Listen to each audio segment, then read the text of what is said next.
Good afternoon, welcome to Rundlii Gaming. We're going to be doing a video on the game of One Night Ultimate Werewolf. This is done by Seer Games, which I'm pretty sure I butchered the name of it. Plays 3 to 10 players. Can be done in about 10 minutes or so, plus or minus some, depending on what time you set up for it. Though I guess the play itself is only 10 minutes, whereas there's some initial setup that you have to do. So it's probably like 15 minutes for the whole thing for setup and all that stuff as well. But at the beginning of the game, you're going to be handed one of these cards face down. So you'll have one of these cards in front of you. You're going to look at that particular card, and then it's going to give you a specific role in the game. And first what we're going to do is go over the roles themselves to kind of give an explanation as far as what they'll do during the course of the game itself. And then kind of work from there as far as how the gameplay itself plays. So we'll go from the order that they are played in when they get revealed. But we have the Doppelganger, which we're going to actually ignore for now. We're not going to go over quite what it does yet, because it kind of does a lot of different things within the game. Usually if it is fairly early as far as some of the first playthroughs that you do, it is usually advised not to put a Doppelganger in there until everyone's very familiar with the roles themselves. The next one you have here is going to be the werewolf. In the second part of the night, there is a werewolf that each werewolf is going to look up and look at each other. However, if there are no other werewolves that look up, so let's say if there's one werewolf that looks up, but they do not see any other werewolves, they can then look at one card in the center pile, and I'll show you what those are as well, to see, one of the cards that are under there. The next one is a Minion. He kind of counts as a bad guy, but he's not exactly a werewolf. But what he does is he works with the werewolves. Now the Minion himself, the Minion is able to see who the werewolves are, but the werewolves do not know who he is. So he's trying to work with the werewolves in such a way that maybe the people themselves will end up shooting him, because at the end of the round itself, people are going to then point at someone at the table that they think is either a good guy or a bad guy.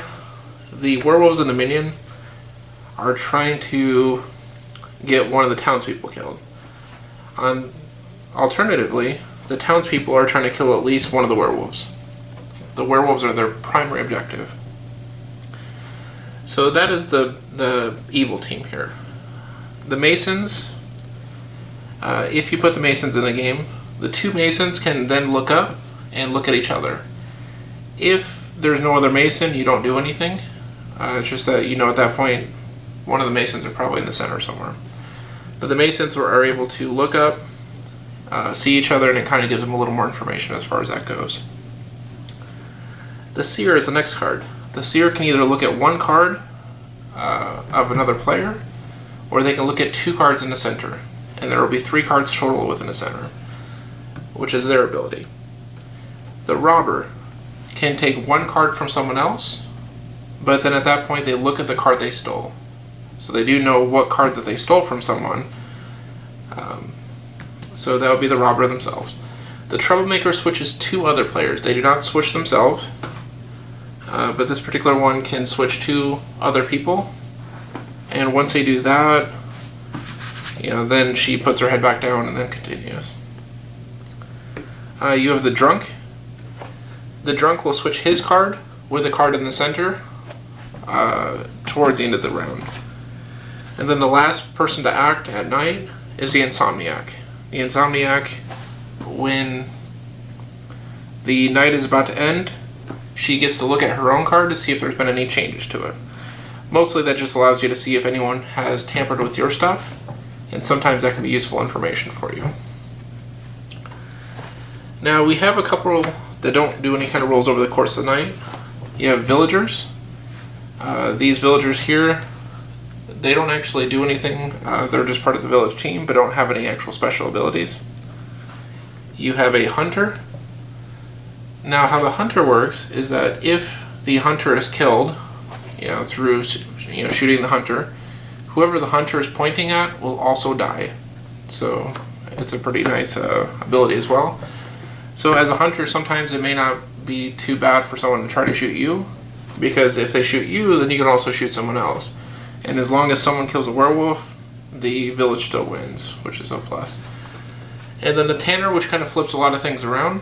The Tanner, he hates his job so much that he's actually wanting to die himself. So his entire objective throughout this game is to get himself killed. That's his only purpose within the game. If he does that, he is the only winner of the game. So he'll actually defeat the werewolves and he'll defeat the town, because he is the one that got himself hung in that.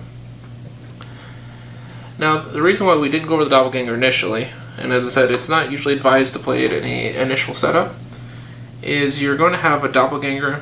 What they actually do is they, at the very beginning of the night, they look up, they look at one of the cards of one of the people at the table. Whatever card they look at, they are that role in, as far as the game goes. So if they looked up and seen a werewolf, you know, they revealed someone else's card, that card's a werewolf, they are now a werewolf whenever the werewolves wake up. If they reveal a minion, then they're going to look at, you know, the same time that the minions would do, etc. And so basically you do the roll of whatever card you look at. And this can be a very confusing one unless everybody is very familiar with the game. So sometimes it's not really advised to even really play with it very often, unless the group has played this several times and is really familiar with the roles themselves. Because if she reveals a werewolf, she is now part of the bad guy team, which means there are more werewolves than normal at that point as well. Or perhaps she revealed a minion, now there's another minion as well. So it does add quite a bit to it. It does make things a little bit more confusing.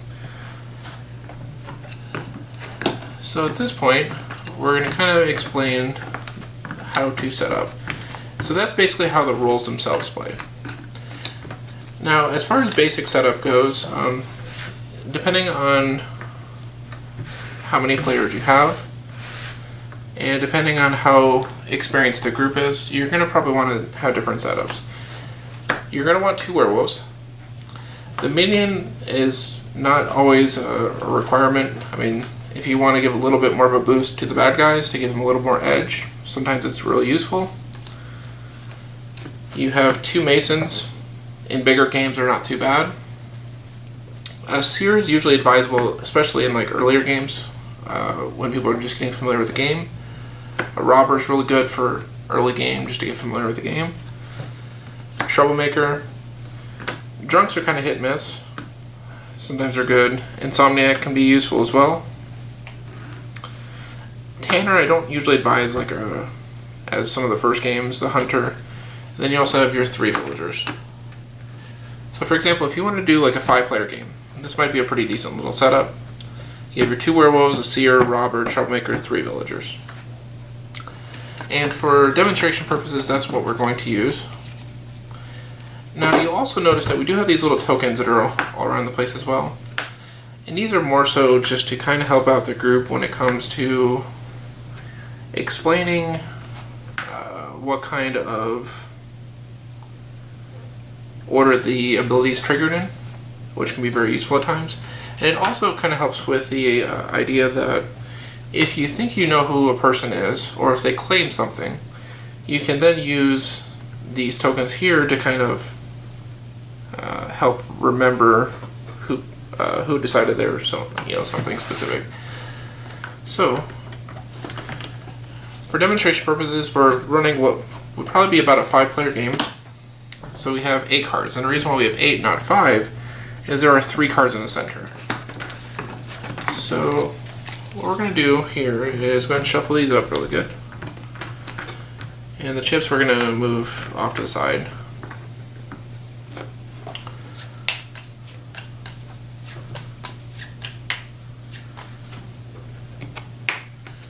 Now, one thing I will tell you though, for people watching the video, is it's really good to get a specific app. There is a app for this. It was actually, one of the voices for it is actually off of the Dice Tower. Eric Summerer, if anyone's familiar with the Dice Tower. And he does a really good explanation, and that explanation by itself is actually good enough to get people to understand all the roles well enough that you could pretty much get by with it pretty easily as well. So, each player is going to get one of these cards. And then you're going to have 3 cards face down. At this point, these are always going to be secret. So if you ever played like Resistance or things like that, these are going to be secret cards unless something allows you to look at them due to your role. For demonstration purposes, I will reveal them just so we know kind of what's going to happen here as well. Let's actually switch up a couple of these guys.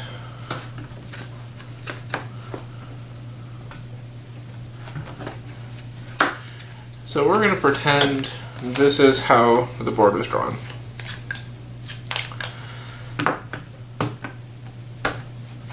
So now at the beginning of the, at this point everybody will look at their card. Once everyone has looked at their card, you'll at this point have everyone put their head down. At this point you're going to go in order based on what number is set up. As I said, if you have the app, it'll actually do all the order for you and all the talking for you. For this, we're just going to actually explain it though. So the first thing that's going to happen is we're going to say, okay, all werewolves, put your heads up.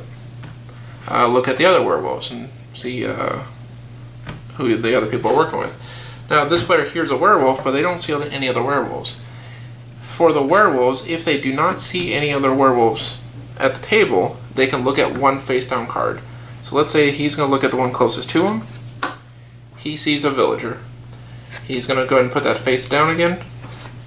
What that kind of helps him with is that he knows that there's at least a villager in here.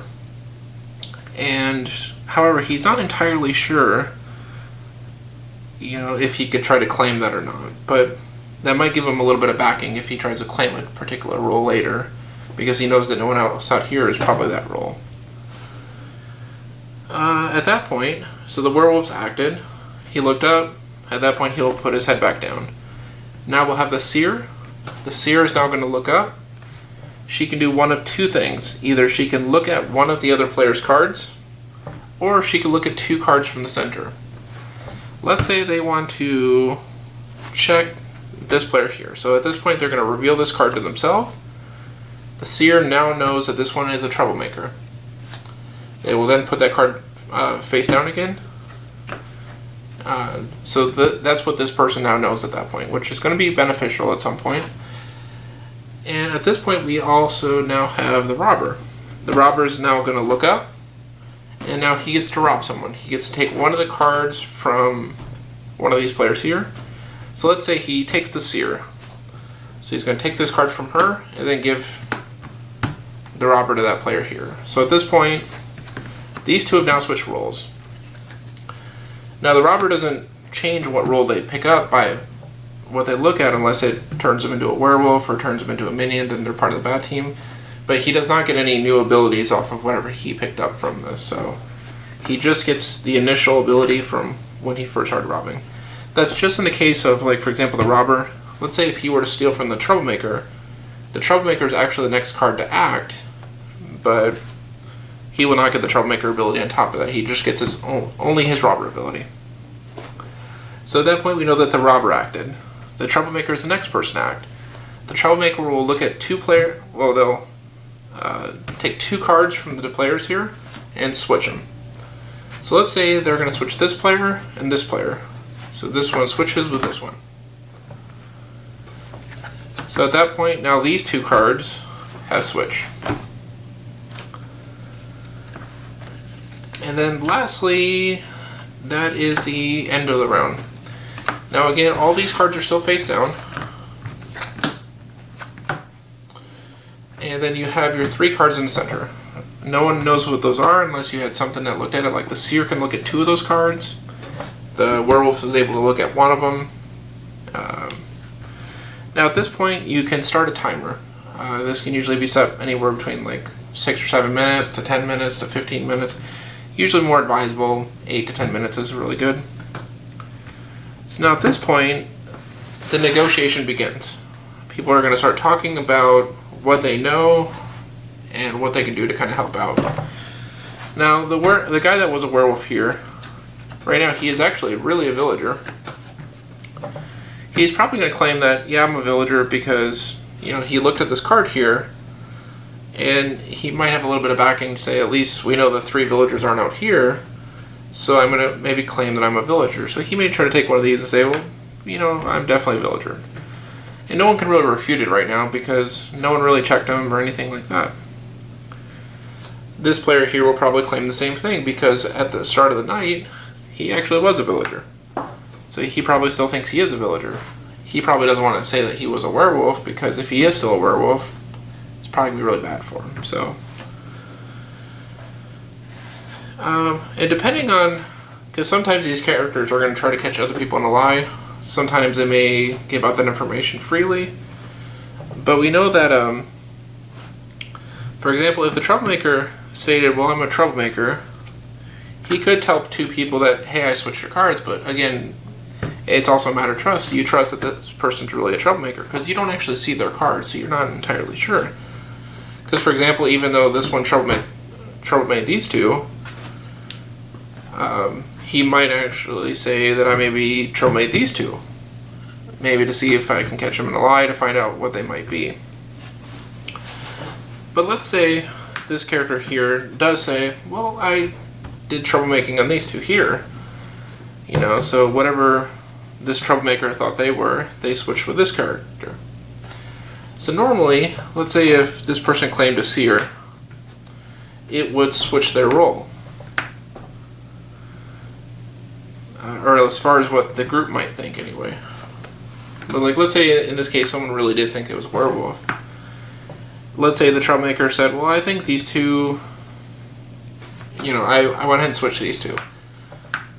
Then that's kind of how it's set up. But since they both claimed villager, at this point, it really didn't make any changes, so unfortunately, you know, that may not be as beneficial overall. But to the Troublemaker, they actually did change things, but it also depends on the people as far as what they tell, if they tell the truth, or if they're lying, etc. Now, the robber stole from the Seer earlier, so, you know, he can claim that he was a robber, and that he stole from the Seer. So let's say he said that this person was a Seer, and he stole it. Now the only person that can really confirm that is the Seer, because the Seer knows that they were a Seer prior to. So if they were robbed, they know that they are no longer the Seer, even though they did use the ability for the night, which means that they probably feel that they are the robber at this point. And you can negotiate this anyway, because really the game is just conversating with others. So what the group may come to the idea of at this point, if everyone's telling the truth, which as you can see they're not, you would think that there are 2 werewolves and a villager in the center. Which is a little bit, you know, it's possible. It could be the case, but it may not be. So that is what they kind of feel the setup is so far. But some people may look at someone and go, you know, you really look like you're not probably being truthful, or there's something you're not saying, or maybe you're not actually switching specific people the way you said you did. But it's all negotiation at this point, as far as what happens in the game. Now at the end of the round, once the 8-minute or 10-minute timer, or whatever timer you set up, is finished, at that point each of these players are going to then choose one person that they're going to try to execute. If there's a tie for the people that were pointed at, let's say 2 people pointed at the robber here, 2 people pointed at the villager here, both of those get executed. Basically they just hang them. And if they're both hung, that means that they will then reveal their card. And if they reveal their card, you'll see whether or not they were part of the village team or whether or not they were part of the werewolf team. In this case, the werewolves would win because the ones that were revealed are part of the village team. Now, let's say if they did kill the werewolf here, then at that point you have the village team winning.